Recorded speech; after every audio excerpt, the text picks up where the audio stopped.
भारत के हर नागरिक को एकजुट होकर के अपने आपसी मतभेदों को समाप्त करते हुए जाति के नाम पर, क्षेत्र के नाम पर, भाषा के नाम पर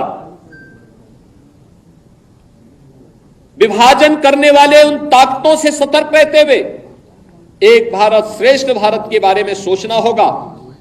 इतिहास के उन गलतियों के परिमार्जन का एक अवसर हम सबके सामने है।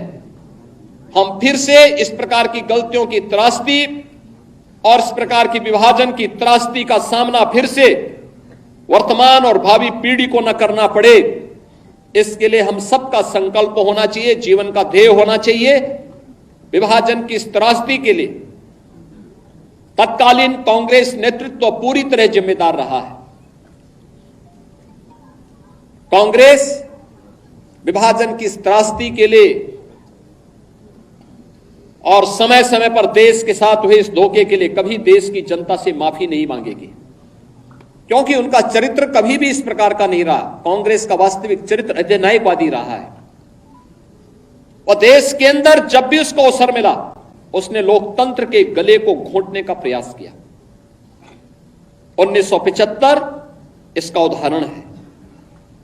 जब भी कहीं पर नागरिकों ने अपने अधिकारों की बात की, उसने आपस में लड़ाने का काम किया। देश के अंदर भाषाई विवाद, देश के अंदर क्षेत्रीय विवाद, देश के अंदर सनातन राष्ट्र में हिंदू और सिखों को आपस में लड़ाने का कार्य, ऐसे तमाम ऐसे पाप हैं इनके, जिन पापों की कभी माफी नहीं दी जा सकती है। और इसलिए हमें इस प्रकार के लोगों से सावधान रहते हुए फिर कहीं भी कोई ऐसी स्थिति ना आने पाए जो देश के वर्तमान और भावी पीढ़ी के सामने इस प्रकार की दुर्भाग्यपूर्ण त्रासदी की स्थिति पैदा करे। इसके लिए हम सबके जीवन का इस संकल्प होना चाहिए, हम इसके लिए परिमार्जन करने की दिशा में आगे बढ़ सकें।